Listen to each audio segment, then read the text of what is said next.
May it please the court. My name is Saw Ping Sheng, and together with my co-counsel, Mr. Chia Chen Wei, I act for the applicants Ms. Blenna Balea and C. Singh. I will address this court for 22 minutes on the prosecutions of Ms. Blenna Balea under both the Stability and Integrity Act and the Election Safety Act. Mr. Chia will then address this court for 21 minutes on the issuance of a worldwide takedown order against C. Singh. We respectfully reserve 2 minutes for rebuttal. Your Excellencies, this case brings into focus two broad questions. First, can a state party to the covenant act consistently with its obligations when it responds with the full force of the criminal law against an individual who dared to speak up for a religious minority? And second, can that very same state then go on to issue a worldwide takedown order, effectively dictating to the rest of the world what they can or cannot seek, receive, and impart? We accept that state parties have the prerogative to restrict the freedom of expression, but that power cannot be abused. And that is why Article 19, subparagraph 3 of the Covenant provides that restrictions have to be prescribed by law and necessary for a legitimate purpose. And I argue that Ms. Balea's freedom of expression was violated, and I make 3 submissions to support. First, both prosecutions were not prescribed by law. Second, both prosecutions were not pursuant to a pressing social need. And finally, the sentences imposed were disproportionate. Turning to my first submission on prescription by law, these arguments are seen at paragraphs 2 to 4 and paragraph 19 of our memorial. A prosecution is prescribed by law if it is made pursuant to a law that is sufficiently precise for individuals to reasonably foresee the consequences of their conduct. And this is stated in the 2007 European Court of Human Rights decision of Linden Brown. Here we submit both prosecutions failed this requirement. Turning first to the prosecution under the Stability and Integrity Act, if I may refer Your Excellencies to paragraph 10 of our facts. Your Excellencies will see that paragraph 10b provides for section B of the SIA, and under that section, any person guilty of a criminal offense under this act is subject to fines and prison sentences without stipulating a maximum penalty, without stipulating a range of sentences that an individual may likely want to rely upon. Here we submit this is contrary to similar legislation seen around the world that proscribe the incitement to hatred. For instance, the German Criminal Code, the Indonesian Criminal Code, the Malaysian Penal Code, as well as the Danish Criminal Code, all provide for a range of sentences to be imposed in such circumstances. Aren't you approaching this with a rather overly civil law approach? In a sense, couldn't there be precedents set in previous cases which would render certain or give sufficient guidance as to the likely sentence? Indeed, Judge Stevens. In fact, this is a point raised by the respondents in their memorial at paragraphs 11 and 24, that case law may provide guidance on sentencing and liability principles.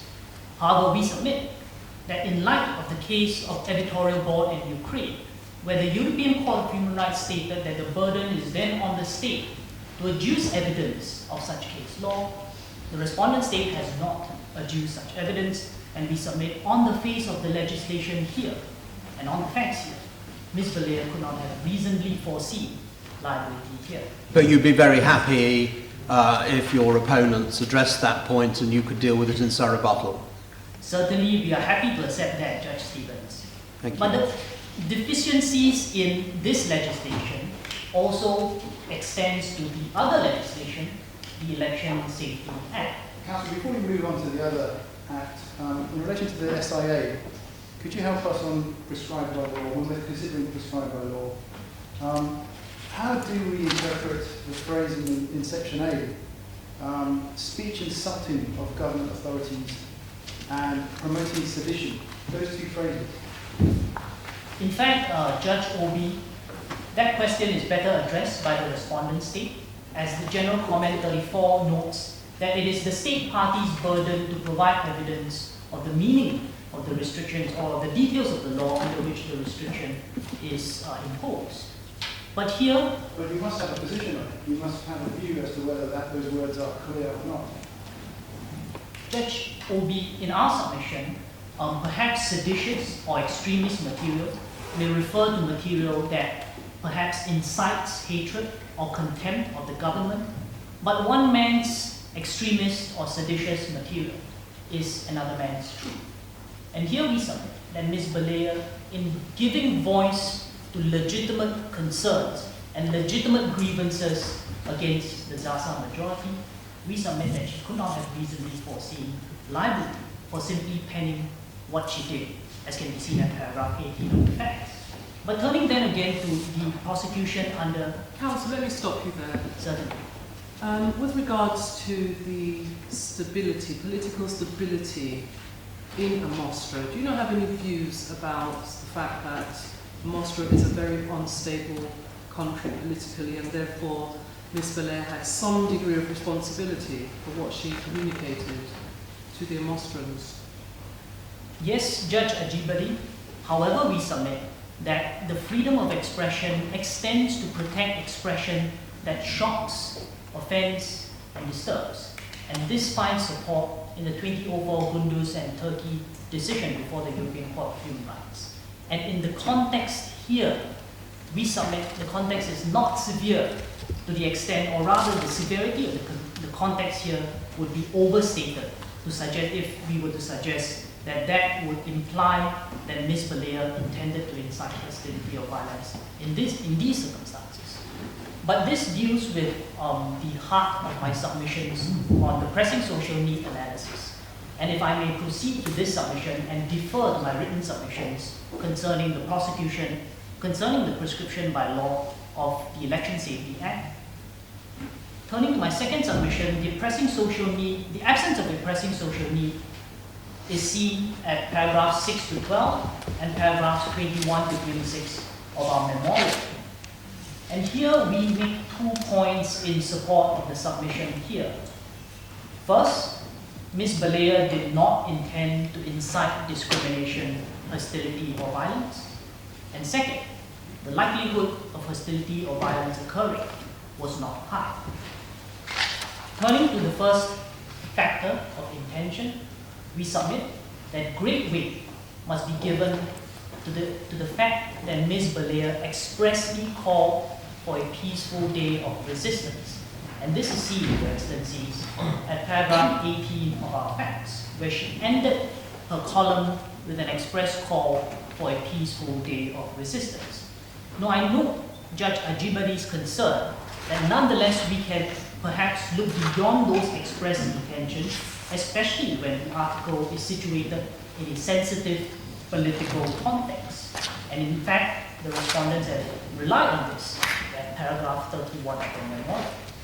However, the context here can be contrasted with the situation in the 1999 Ceylon and Turkey decision. Counsel, before you move into that, isn't this a unique situation where the speech in and of itself, okay, maybe it's not, doesn't rise to the level of prosecution, but the fact that it was in the context of a commentable forum where others could take up and amplify the speech in a way that was more insightful.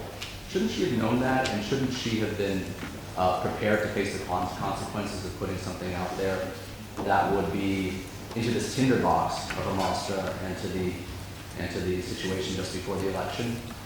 I take Judge Bach's point. However, where incitement is concerned, the UN Rabat Plan makes clear that incitement requires intention rather than recklessness or any other lesser form of mens rea. And here we submit that on the facts, the best the respondent state can do is to perhaps show that Ms. Balea was reckless, but not that she had the intent to incite hostility or violence. But turning back to the context in which the column was situated. In the Ceylan and Turkey decision, the applicant likewise accused the Turkish state of complicity, for instance, in terrorism as well as genocide committed against the minority Kurds. And notwithstanding the fact that the security situation in Turkey was much more severe than the one at hand, because in Turkey for more than 15 years an insurgency movement had raged on with thousands of lives being lost as well as emergency rule being imposed. Notwithstanding this particular context, the European Court of Human Rights found that the speech was protected speech because it sought to air legitimate grievances on behalf of the Kurdish minority in a difficult political situation. And here we submit that likewise Ms. Balea, in the context of the Yona minority being long systematically discriminated against, Ms. Balea was merely giving ventilation to these long-held grievances against the Zaza government. But turning then to my second point. I'm sorry, is your position that as long as Ms. Balea at the end of her column says the protest should be peaceful, that she can say whatever she wants earlier in the column, and she can say things like, we are not afraid to fight, not afraid to die? Two responses to that, Judge Bickert. First, in relation to the song that was used, we would note that the literal meaning of the words, we are not afraid to fight and we are not afraid to die, may suggest an intention to incite to hostility. But this has to be seen in the context of how those lyrics were used. They were situated in a song. Weren't those lyrics actually chanted when people were committing violence during the protest? Certainly they were, but those were but the acts of a violent minority who, as can be seen at paragraph 21 of the facts, had not read Ms. Balea's column. And paragraph 21 of the facts also showed that this was a famous Yona unity song. So it could well have been the case that these violent minorities went ahead with their violent attacks and chanted their songs spontaneously without necessarily having been influenced by Ms. Balea's column. And great weight, we submit, must be given to the fact that Ms. Balea called for a peaceful day of resistance. Because in the Ceylan and Turkey decision that I earlier cited, the European Court of Human Rights was at pains to emphasize the fact that notwithstanding the applicant gave ventilation to grievances, it was the case that the applicant did not advocate violence and did not advocate hostile means to go against the Turkish state. Do you attach any importance to the fact that Ms. Balea was not the first person to suggest the day of protest, that she apparently echoed the call that had been made, and presumably therefore the day of protest that would take place, whether her column was published or not? Certainly, Mr. President, and in fact, the fact that there were other voices calling for a peaceful day of resistance shows that her column was situated in a sea of similar voices calling for such a peaceful day of resistance, thereby amplifying the effect of the fact that this must be a peaceful day of resistance, rather than simply giving amplification to other forms of intentions. So we submit that fact, Mr. President, must be given great weight to show that the likelihood of hostility or violence occurring was low. But turning to address fully the rest of my point on the likelihood of hostility or violence occurring, ultimately, as can be seen from paragraph 21 of the facts, the acts, or rather the violent conduct, was restricted to a minority. The large numbers who turned out on the day of resistance held signs chanting in support of Yona-affiliated candidates. This is a part of the normal democratic process where people turn out just before elections to chant peacefully in support of the candidates who respect and advocate their interests in the legislature. We submit that Ms. Balea could not be taken to have intended to incite hostility or violence, and the likelihood of such hostility or violence occurring was low, and therefore the respondent state cannot show that there was a pressing social need to prosecute Ms. Balea. But, Your Excellencies, if this court is with me on this point, then we will succeed. But for the sake of completeness, we will deal with the third and final limit of proportionality. And these arguments are Just seen before, as paragraphs. just before you get to that, can you just clarify for me, are you saying your point goes to the decision to bring the proceedings, or are you saying that the law itself doesn't comport with international standards? Are we to address both issues or just one? Just the former, Judge Stevens, because this court is not in a position to address domestic constitutional law issues or to address the domestic law in the abstract. And this is the case, as was stated in the 1996 Forison and France decision before the Human Rights Committee, as well as the 2015 Parenchik in Switzerland decision before the European Court of Human Rights. And so we are here addressing the interference with Ms. Balea's freedom of expression under domestic law. But turning to the Just before we go on, this then takes me back to this question prescribed by law. Certainly. Is it your case that the only problem that you have is in the fact that there was no definition of the sentence that in the statute, or are you also complaining about the fact that you couldn't foresee on the basis under the SIA that she would be prosecuted? What is your case? It is both, Mr. President. Earlier I pointed to the lack of a range of penalties in Section B, but in Section A itself, Section A provides that the definition of prohibited extremist or anti-patriotic statements includes the following enumerated forms of speech. And this shows that this is a non-exhaustive list, which therefore allows the national authorities in effect to bring prosecutions and restrict the freedom of expression on any new grounds that they may choose. But turning back to the third and final argument of the disproportionality of the sentences, now proportionality requires that states place no greater restrictions on rights than necessary to achieve the legitimate aims. Counsel, I'm sorry, before you move on to that, a question about the state's interest in preventing a foreigner, someone living outside the country, from influencing an election. And doesn't a Mostra have an interest in preventing someone who has chosen to live outside, albeit a citizen, from speaking in a way that will stir up domestic tensions and influencing an election from abroad? Certainly they do have an interest in that, Judge Barr. We do not deny that. But nonetheless, they have to, if they choose to restrict the freedom of expression, they have to do so pursuant to what is established under international human rights law. And in our submission, they have failed to do so because of the disproportionality of the sentences imposed, in addition to the other arguments that I earlier made. But the disproportionality of the sentences imposed can be seen, for instance, in the 3-year imprisonment term that was imposed under the Stability and Integrity Act.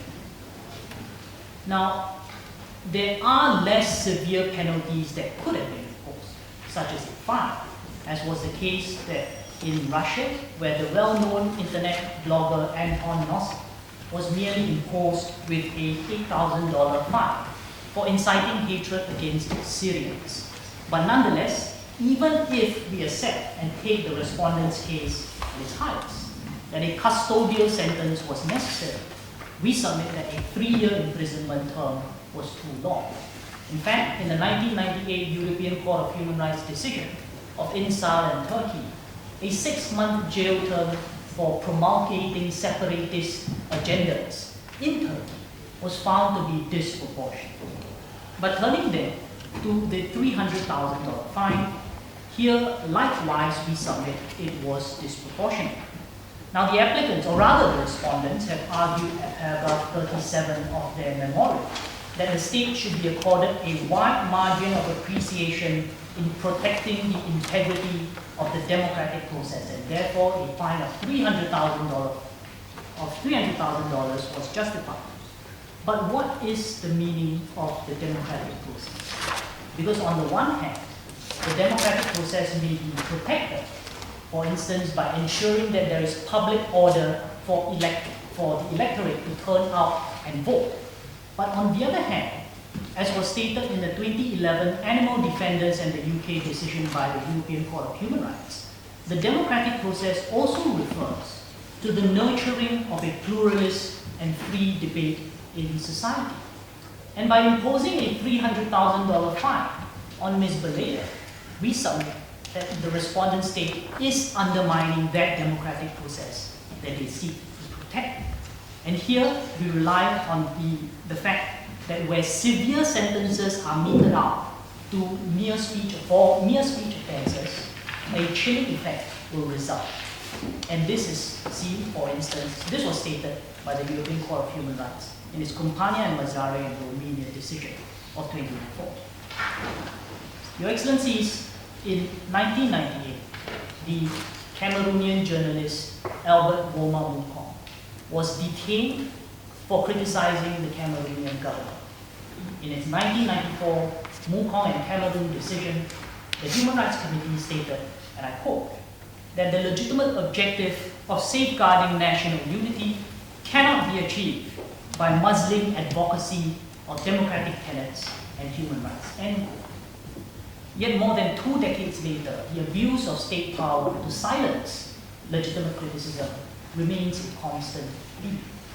This is also our position in relation to the imposition of a worldwide takedown order on CC, a topic that Mr. Chia will now take this court through. For now, those are my submissions. Unless I may get further assistance, may it please the court. Thank you very much, Counsel. I will ask the second counsel about the justice.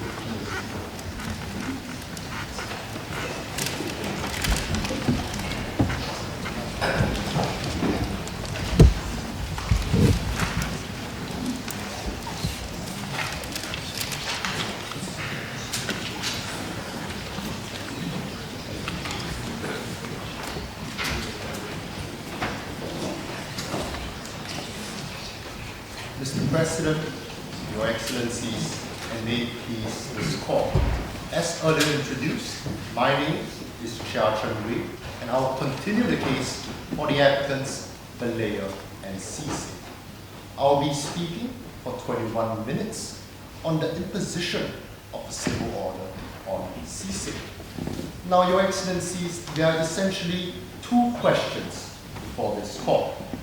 First, whether a Nostra may claim jurisdiction over Cece, a foreign entity whose headquarters and data servers are located more than 1,000 miles from a Mostrian territory.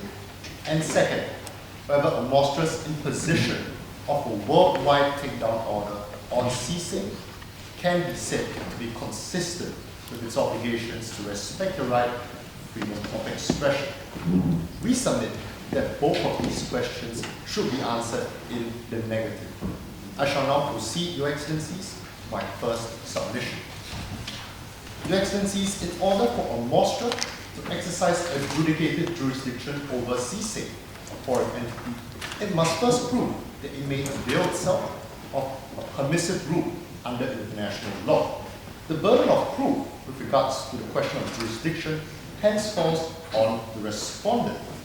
Now, the respondent at paragraphs 45 to 47 of their written submissions have only relied on one ground of jurisdiction.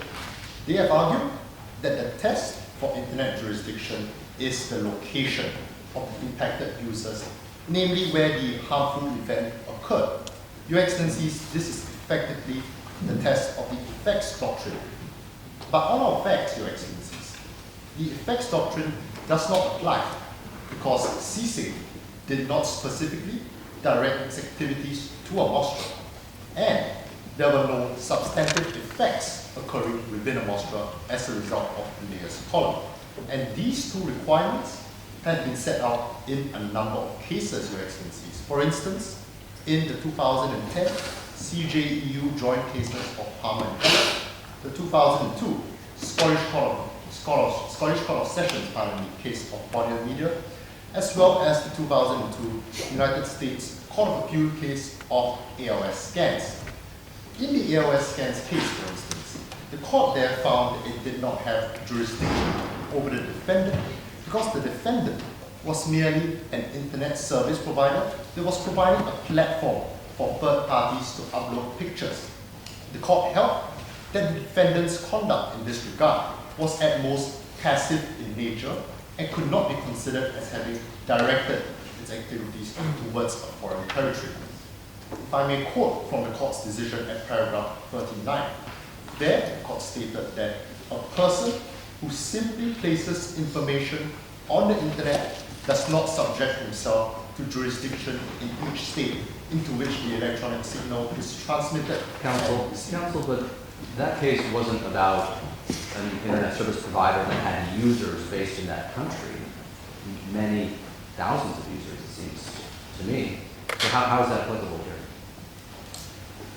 Well, Your Excellencies, the similarities of that case and the one that we face today is essentially the fact that we are faced with addressing an issue of an internet, or rather an internet intermediary that is hosting third-party content. And the question before this court is whether the mere fact that the third-party content relates to a particular territory is sufficient to hold that that intermediary was hence directing its activities to a particular territory. Here we find that CSAID was not the primary author of the latest content. It was merely a platform that hosted third-party content. Therefore, Your Excellencies, the mere accessibility of information on CSAID cannot mean that CSAID is purposefully directing its activity to every country in the world. But counsel, if you have a subsidiary sales company located inside of Mostra, doesn't that mean you are trying to, in fact, target your content at the people of that country? Certainly, Your Excellencies, we would accept that in certain situations, the presence of a subsidiary within a particular country is sufficient for that state to assert jurisdiction over the parent company which is located abroad. However, Your Excellencies, in order for this to be met, namely for the single economic unit theory to be met, one must first demonstrate that the parent company exercised decisive influence over the activities of the subsidiary. But as stated at paragraph 40 of the respondent's written submissions, they concede that the presence of sea sails within the state of Mostra cannot suffice to found a base of jurisdiction because sea sails, as stated at paragraph 9 of the facts, Your Excellencies, is independently operated within the Mostra. Thus, in their written submissions at least, they rely solely on the ground of the facts doctrine. Now, if Your Excellencies are with the applicants on the issue of jurisdiction, then this court need not... Well, hang on a second. I'm not sure that we all are, speaking for myself. Would you like to just address the case of Gutnick and Dow Jones in the High Court of Australia? How do you deal with that? Well, certainly, Your Excellencies, we will accept that the 2002 High Court of Australia case of Dow Jones and Gutnick is rather goes against our case in this regard. But in that case, Your Excellencies, the court held that there is a prima facie, or rather there is a prima facie position that an intermediary that was, or rather that a website that was hosting certain content could be said to be directing that content to every country in the world. But in that case, Your Excellencies, the website was actually the primary author of the content that was on its page. Whereas here we are faced with a situation that CSAID was not the primary author of the latest column. Therefore, Your Excellencies, we submit that that case can be distinguished on the facts. But even if we were to accept that Dow Jones and Gutnick were indeed representative of the position under international law, we submit that this court should nevertheless consider the next issue of whether the worldwide takedown order was consistent with a Mostra's obligation to respect the right to freedom of expression. Before we move on to that, Councillor, can I just ask you a question? I understand that C-Sales is not registered as a media operator, it doesn't have a license in Mostra. Yes. What significance should we attach to that? And I also understand that the Austrian government has never actually asked them to register either. Well, Your Excellency, that actually goes towards one of the points that we would raise in our prescription by law argument. Namely, we argue that it was not reasonably foreseeable for CSA to be subject to the worldwide takedown order pursuant to the SIA, which can be seen at paragraph 10 of facts. Because as seen at paragraph 11 and 13 of our facts, we find it is a requirement under the SIA for media organizations to essentially register with the Austrian government. But the Austrian government has not asked CSA to do so in this regard. Therefore, the fact that CSA was not asked to register actually goes towards showing that it was not reasonably foreseeable for CSA to be subject to the SIA. But that is not the only point that we rely upon for the factor of reasonable foreseeability. Specifically, we also rely on the fact that CSA is located abroad. Under international law, Your Excellencies, there is a presumption against the extraterritorial application of a state's legislation. And this is because, as stated in the 2002 International Court of Justice arrest warrants decision by Judge Liomu, states are presumed to exercise exclusive territorial competence. But this presumption against the extraterritorial application of legislation may be rebutted through express wording. For instance, if we were to look at the UK Bribery Act at Section 12, there it expressly states that certain offences are committed, and I quote, irrespective of whether the acts or omissions which form part of the offence take place in the United Kingdom or elsewhere. If I may direct Your Excellencies to paragraph 10b of the facts, we see that Section D of the SIA does not lay out any such expression. Therefore, this fact, as well as the fact that CSA was not asked to register for a media operating license, this shows that it was not reasonably foreseeable for CSA to be subject to the SIA. Counsel, suppose that the takeout order was not worldwide and simply applied to a Mostra, despite the fact that the hosting help is done elsewhere. Would that be permissible in your view? That would be a more proportionate measure, Your Excellency, but this does not necessarily mean that the takedown order would then be acceptable, because we take issue with the worldwide takedown order for three reasons. Apart from the scope of the worldwide takedown order, we also take issue with the overly broad wording of the worldwide takedown order, namely the fact that it extends not only to the layers column, but also all offensive content replicating or relating to that column. Thirdly, we also take issue with the lack of a time limitation period for this column, which means that it is a continuing obligation for CSA to monitor content that could potentially fall under this area of offensive content. And these 3 points, Your Excellencies, are actually addressed in the proportionality segment of my arguments, which I shall now turn to. For a particular measure to be considered as being proportionate in nature, it must be the least intrusive measure to achieve a protective function. This was earlier stated by my co-counsel and the firm in various cases, such as in the Marga and Hungary case of 2016, as well as in General Comment 34. We submit that for the aforementioned three reasons, namely the scope of the order, the wording of the order, and the lack of a time limitation period, the worldwide takedown order was disproportionate. With regards to the scope of the takedown order, if the Austrian government's concern is the protection of public order within Austria, then it's difficult to see why there is a need to block users outside of Austria from accessing the layers column. This is because the conflict between the Yola and Zaza people, as may be seen at paragraph 1 of the text, is essentially a domestic issue of public order. So, counsel, would you concede then that if there are people in Amostra who are connecting to CSA with the VPN, meaning that their IP address shows that they're elsewhere, then the Amostran government does have an interest and it is proportional to block people outside Amostra? We do note that This is an argument that was raised by the respondents as well, Your Excellencies, at paragraph 73 of the written submissions. But the mere ability of users within a Mostra to utilize a virtual private network or a proxy server to access Balaya's column cannot therefore mean that a worldwide takedown order was proportionate. And the reason behind this, Your Excellencies, is because if we were to look towards paragraph 18 and 19 of the text, there we find that Balaya's column is not only available on CSIC, in fact, it is also available in print, in the form of the Times newspaper, and also on the Times news or on the Times website itself. Reading this together with clarification 2 of the text, we find that the Times website is free and accessible to all.